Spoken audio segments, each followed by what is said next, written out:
While the role of standards in education has shifted over time, the stakes surrounding standards remain high and will continue to remain high in the future. Standards are an essential component of education for three key reasons. First, standards set clear and measurable goals. There's a common misunderstanding surrounding standards. Individuals often perceive standards as the curriculum or course of study in a particular subject.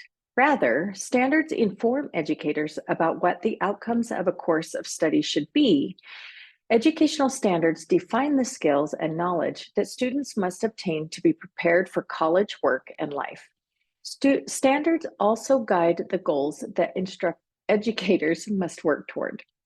Secondly, standards inform instruction. Standards are what curriculum assessments and professional development are all designed to support and achieve. As teachers, our planning should start with the standards. We want to utilize understanding by design or backwards design. In this process, we begin with the standards and the assessments as opposed to the curriculum, determining the specific skills and knowledge that are being assessed and defining the level of rigor students are required to reach in those areas. We then ask ourselves what would be the most effective way to assess student performance to show mastery to the level of rigor necessary. Finally, we build instruction to align to the assessment. If standards change or new standards are introduced, we use this process to create new content that will help students achieve them. And third, standards help measure achievement. The dictionary.com definition of standard is something considered by an authority or by general consent as the basis of comparison, an improved model. This describes the basic idea of educational standards. These form a common set of goals that can be measured within a state or across the country to determine student success. Idaho recently adopted brand new math standards, K-12. So we're going to spend the next little bit of this video diving into those new standards. So I want you to take a minute. You're going to press pause, go to the Idaho standards, and download them. If you want to work digitally, virtually, you can just have them handy so that you can read them. If you'd like to print them out, I'd recommend printing out just your grade level or a grade level of your choice. You don't have to do the whole thing. It could get a little pricey with ink and paper. So just print out your grade level. Make sure you have your journal ready and handy, and press play when you're ready to continue. All right, so let's take a look at the table of contents. Right here, I'm just focusing in on the 4th grade. I want you to take a look and notice all the components. If you had to classify these into categories, how would you classify them? If I said, how many sections are in the grade level standards, what would you say? 5 sections, 6 sections, 2 sections, 3 sections? Take a minute and think about that. I went through and found 4 key sections in each of our grade level standards. We're going to spend a little time with each one of these 4 sections. So the introduction is actually not even listed on the table of contents as an introduction. If you go to if you look where it says right there, 4th grade, if I were to click on the PDF on the 4th grade, it would take me to the very first page of 4th grade standards. And right there is about just over a page, sometimes a page and a half, depending on the grade level, that's an introduction to the standards. So we're going to start at the introduction and read about this part. To me as a teacher, this is one of my favorite parts, and you'll see why. The second part is an overview, and that we'll spend about just a few minutes there. Then we're going to look at our 2 sets of standards, the content standards and the standards for mathematical practice. So hang on, let's go. For the introduction section, you're going to spend about 10 minutes diving into this. Now, I realize that you can just say, yeah, no, I'm just going to keep watching the video. That's fine. It's up to you. I would really strongly encourage you to take the 10 minutes and dive into this introduction. for a couple of reasons. One, on our first day of class, we're going to be doing some journal walks and taking a look at your different noticing and wonderings on these sections. Secondly, this is the introduction gets missed, not even skipped. It gets missed so often, and it has some really important information that we need as teachers. So take a minute, and in your journals, just jot down some of your noticings and wonderings. And it doesn't have to be very formal. You can do the typical, draw the line down the middle and keep track if you choose, or you can just highlight some of the things that you're wondering about, some of the thoughts you're having, some of the key ideas that stand out to you. But take a minute, press pause, set a timer for 5 minutes, set a timer for 10 minutes, and just really take a look at the language and what is this communicating to us in this introduction. So now you're going to do the same thing for the overview, but we're only going to spend about 5 minutes. I want you to take a look again and journal in the overview. What do you notice? What do you wonder about? Just take a few minutes in looking at these pages. Usually it's a full page with maybe a little bit on the next page, and then come on back. All right, so in this third section, the standards for mathematical practice, we're going to talk about these. If this is new to you, don't worry. Not surprised if you've heard them. So what I want to do is gauge what is your level of confidence for this when I say standards of mathematical practice. So think about what your level of confidence is. Do you have a confident response? Like if we had a scale here, would you be, hey, I'm super confident about what these are. I try to incorporate them into everything I do in my class, to I've heard of them, but I don't really know what they are, to, you know what? I've never even heard of them before. So take a second, and where would you put yourself on that scale or spectrum? So typically, when we look at the standards, we get the book and we talk about the standards, we go straight to the content. 5th grade, add and subtract fractions with unlike denominators by the end of 5th grade. So the practice standards are often they're often missed. So we're going to talk about why they're important, and then we're going to watch a video that will give you a brief introduction into each of these 8 mathematical practices. We're going to do a lot more with them on the first day of class to dive into each one a lot more deeply. But for now, we're just going to do an overview. You just saw the standards for mathematical practices displayed as a list, 1 through 8. This can give you the misconception or misperception that they're equal and that we have to teach to all of those things. They're actually not equal. They're not equal in how we teach to them. They're not equal in how we incorporate them. But there's an author from a book called Routines for Reasoning, and they have incorporated and organized them into a framework of sorts. So before I do that, the first mathematical practice, make sense of problems and persevere in solving them. That's the overarching goal. That's the big goal. And if we're going to talk about what we want these kids to have behaviorally by the time they leave school, and real math and real understanding, to me as a teacher, that's so important. Like, think about the things that we complain about in the lunchroom or when in the faculty room when we're having lunch. Like, I don't care if they can add and subtract fractions with unlike denominators. I mean, that's fine, but that's making sense of it and thinking of it is what's important to me.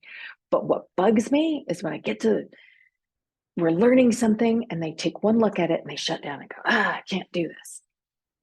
You didn't even try. You didn't even look at it. You didn't read it. You just shut down. You just assumed you couldn't and you shut down. So what do we want to see? We want to see them take a look at it and go, oh, I don't know. Okay, let's figure this out. Let's do this, right? So that's the overarching goal. The other practices, let's look at 2, 7, and 8. So number 2 is reason abstractly and quantitatively. Looking for and making use of structure is mathematical practice 7. And expressing regularity and repeated reasoning is number 8, or mathematical practice 8. So the authors call these avenues of thinking. And they provide entry point into all kinds of mathematics. So one avenue is we're looking at the quantities and the relationships. Another avenue is the structure.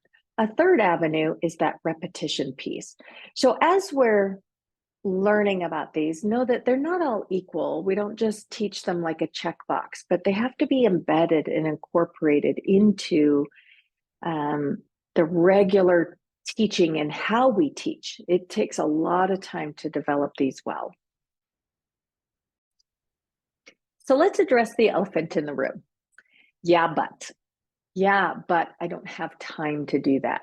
Yeah, but I get that this is what we want for our kids, but I don't have time. There's too many lessons. There's too many standards. There's too much in my textbook. I already have too much to get through. I don't have the time to squeeze out for something else. Okay.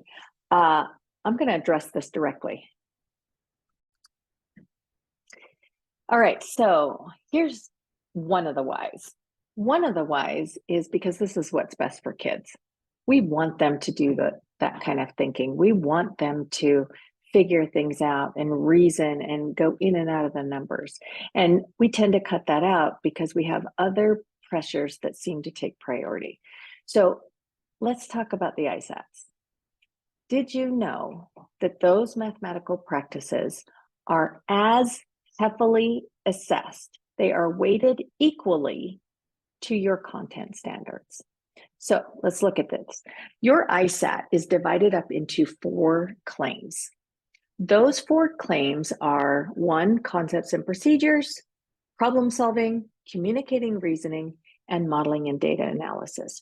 So claim 1 is not just a skills claim. If you look at the explanation there, the claim is that students can explain and apply mathematical concepts and interpret and carry out math procedures with precision and fluency. So it's not just computational skills or procedural getting answers. It's can they explain and apply? That is where all of your content standards live under that claim. Claims 2, 3, and 4 encompass the mathematical practices. You're reasoning and sense making, you're constructing arguments, you're critiquing the reasoning of others. Claims 2, 3, and 4 are actually weighted 50% of the assessment score. So what that means is, if you've ever been in proctoring an ISAT, you could look over the shoulder and go, oh, there's a fraction question. They're testing fractions. No. They could be using fraction content to assess claim 2 problem solving. They could be using add and subtract 3-digit numbers as the content for communicating reasoning claim 3. So it's very difficult if you're just going in passing, if you're just passing behind them, to know what that item is actually assessing. I was hired years ago to help write some of the items on the SBAC or the ISAT assessment. And we were told that when we were given our item assignments, whether or not we were writing for claim 1, 2, 3, or 4. And if we were writing for claim 2, 3, or 4, I had to put a sub-standard, which was a content standard, but that wasn't the one that was actually being assessed. I was saying, oh, we're testing their making sense of problems and persevering in solving them. But I'm using this content standard of fractions as the content to do that. So one of the reasons that we want to be very aware of those mathematical practices is because of this. Plus, it's some good stuff anyway. So one other thought is that if you are at a school that has been stuck at a certain percentage as far as proficiency rates, usually I see it, schools get stuck between that 30 to 50 range, proficiency range. If you're having a hard time getting past that range, it's probably because of the mathematical practice standards. That if that is weighted at 50%, and you're stuck at that 30 to 50% range, that's where we need to focus, not necessarily on the content. The content's still there. That's what we're going to use to build the practice standards. But if you're stuck, think about it. That might be why. So next, you're going to watch a video that goes into a little bit more explanation for each of these 8 mathematical practices.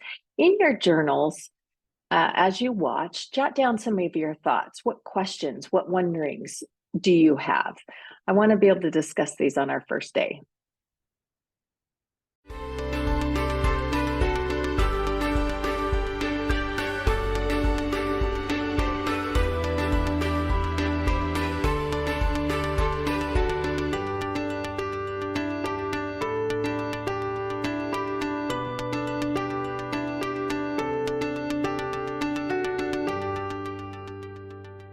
One of the really central ideas, or maybe cornerstone ideas of the Common Core in mathematics is these 8 standards for mathematical practices. These are things that people who do mathematics do.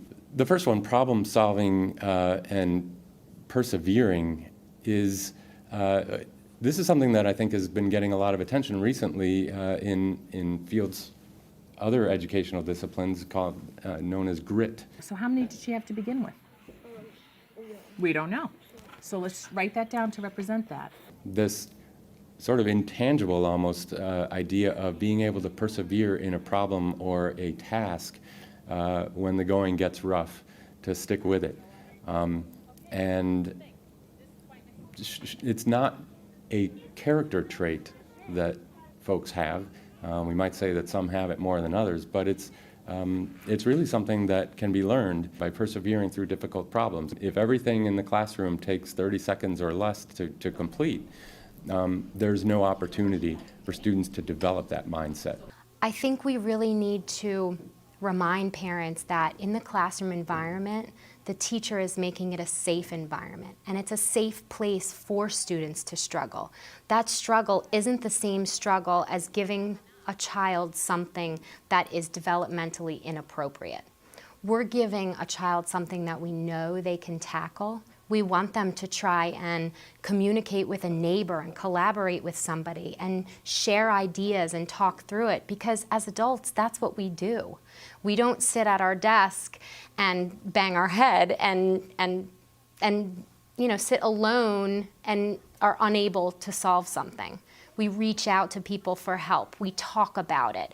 We try and then we try again. And if we want our children to exhibit those same kinds of behaviors, we really need to foster an environment where it's okay to do that. One of the things that we know is if we want students to develop the kind of deep understanding you're talking about, that we do need to engage them in actually solving problems in class, not just standing up and telling. Or as one of my colleagues would say, teaching isn't telling, right? Told isn't taught.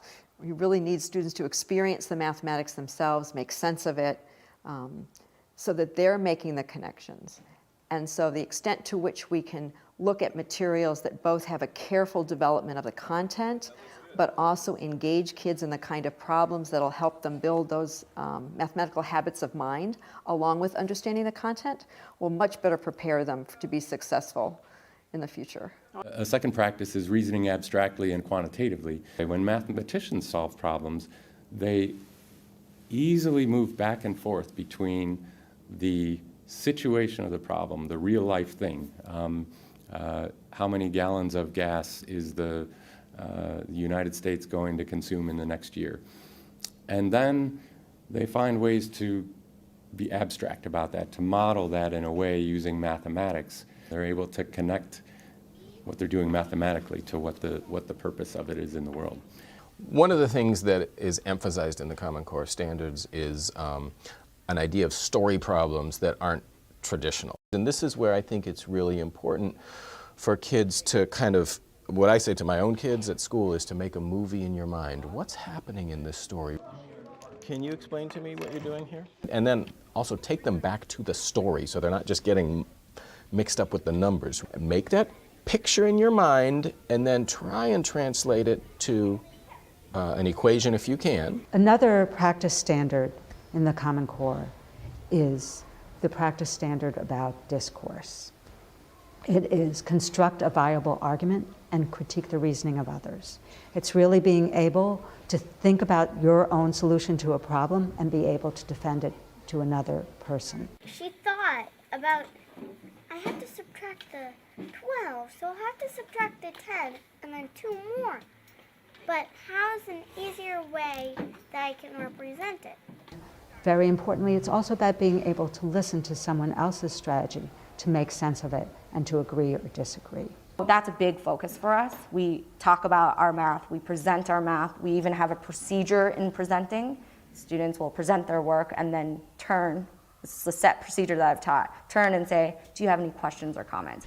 Talk to your friend. I think it would be less because 0 and 7 cents is greater than 0 and 700. And that is for everyone else to actually learn from them. So that gives them this positive disposition towards mathematics, and they begin to enjoy it. They enjoy, talking about the ways that they are thinking about things. And the other students get to critique them, and the other students, and it's okay. I respectfully disagree with Cliff because he didn't put the numbers by place value. And it's perfectly fine that other students are critiquing them because they know that they will be critiqued as well. I have them explain their problems to their peers so that their peers can also see that some of their other students in the classroom may not have solved it the same way that they did, but they got the same answer. And what I see in kindergarten, in first grade, in second grade, in middle school, are teachers who are creating that safe space where students are collaborating with each other, where there's peer review of what you're doing, and so it's a safe space. Well, it's important as a teacher for the children to explain themselves to me so I understand how I can help them where they're confused possibly. It also, they're sometimes the best teacher for the other students in the classroom because the way they'll phrase something or put it out there, it helps children say, oh, that's a great idea, or that's not a good idea, and let me help her understand why that's not a good idea. I feel like it's really, really important for us to help them to explain their thinking as often as possible, because this is where we draw on and find misconceptions or misunderstandings, and we're able to clarify those. Modeling with mathematics, I think, goes back to the sort of practical uses. In what ways can situations in the real world be modeled and maybe more easily figured out or dealt with by treating them as mathematical problems and by representing them in ways using mathematics. A lot of what you'll see in classrooms is kind of a reversal of what you saw in the past. A lot of times you saw just kind of the procedure being done repeatedly and then maybe a few real world problems tacked on at the end, and maybe they weren't very authentic real world problems. But now you'll see where teachers are really approaching the content from the real world to begin with. How does this look in the real world? There's real data that I can collect, and then we explore the math that unfolds from that real world problem. So there's really that understanding. I'm not just doing math to do math, but there's a purpose behind it. The students have been asking for years, why am I doing this? Why? Now we're starting with the why. The way the Common Core talks about the use of appropriate tools is with the word strategically. And that's an important way to think about this, because you don't want technology being used to teach kids basic facts. Well, the reality is calculators, computers, and all kinds of technology are out there. And students, just like adults, are going to use those for complex problems. What you don't want is students grabbing for a calculator to multiply something by 10. And so we want students to learn some computation, to know some facts, to know some procedures. And the truth is that developing mental math skills, that's the best tool we can give them in their toolbox. Precision matters. We want students to get the right answer. And everything we do is aimed toward giving students tools that will help them consistently get the answers to problems. The trick is there's a delicate balance between striving for precision and making students feel badly every time they make a mistake. And what we now know about learning and about intelligence is that it's from the mistakes that we really grow, and that's where the learning happens. We don't want students to, leave the classroom thinking, oh, there are so many different answers. There's not one right answer. I don't know what the right answer is. No, we want them to be precise in their answer. The last two standards for mathematical practice involve the use of structure and repeated reasoning. A good illustration of these practices is a pretty well-known story about a famous German mathematician named Carl Friedrich Gauss. So when Gauss was in primary school, his teacher gave students the problem of summing up the integers from 1 to 100. And he just wanted to keep them busy, I guess, for a while he had some grading to do or something. But to the surprise of his teachers and classmates, Gauss almost immediately wrote down the correct answer of 5,050 on his slate. And he explained how he realized that the first and last number, 1 and 100, add up to 101. But the second number and the second to last number, 2 and 99, also have a sum of 101. And so he realized that this sum just repeats itself 50 times all the way up to 50 plus 51, the last pair of numbers. So he just multiplied 101 by 50 to get the answer 5,050. With experiences and with an environment where kids can start to learn to make these connections, it's really something that all students can learn to do and to begin to see the world of quantities and numbers as mathematicians do by seeing structure and repeated reasoning. The Common Core lays out a lot of these fundamental math practices, which are lifelong skills that are important for kids to have no matter where they go, if they major in the humanities, or art or music or chemistry. Those kinds of skills are really, really important, and ones that I think again that the Common Core gives us the opportunity to make sure our students that are graduating from our schools today have that opportunity to learn those skills.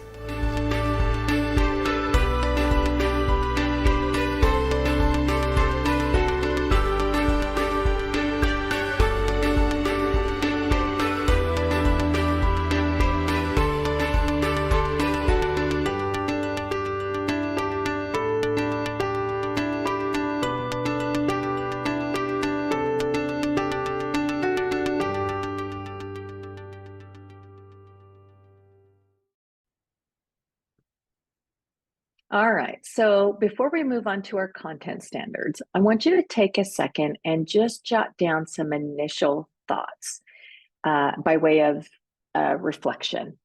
What are your initial thoughts? What are your wonderings? What do you think about this whole idea about the mathematical practices? We're going to have some time in class to be able to talk about these things. All right, so now we're going to get into the content standards. We've talked about the practice standards.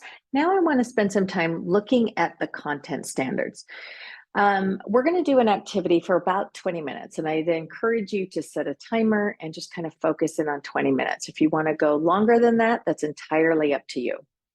So what I would like you to do is you're going to focus in on your grade level standards, and you're going to follow these 4 steps. First, you're going to just pick one domain, and I want you to read through that one domain just to get the gist of it. Just fractions, geometry. If you're in secondary, pick just one domain and quickly read through it. Then you're going to pick one standard to focus on. So you're going to read through the whole thing and then take a look at these questions under item number 3. So if you were to create a nickname for this standard across all the grade levels, what would you call it? Look at the same standard for that a grade level above and a grade level below. How does it feed into it? Where does it go? What is the thinking that this standard requires of students? What would mastery of this standard look like? What would it sound like? What scaffolding would students need to get there?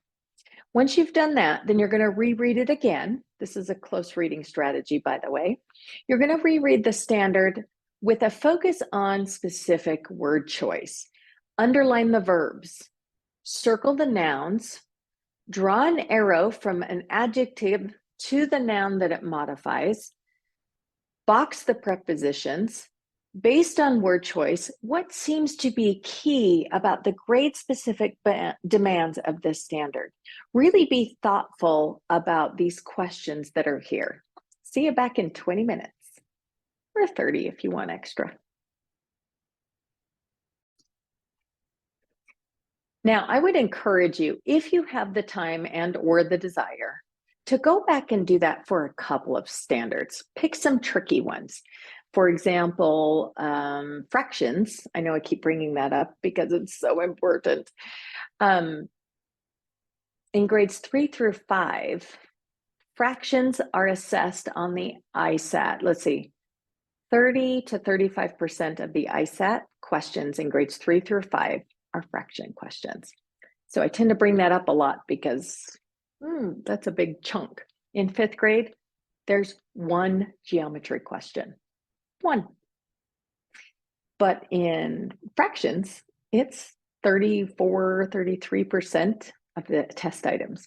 So knowing that, we might want to take a look at a fraction one.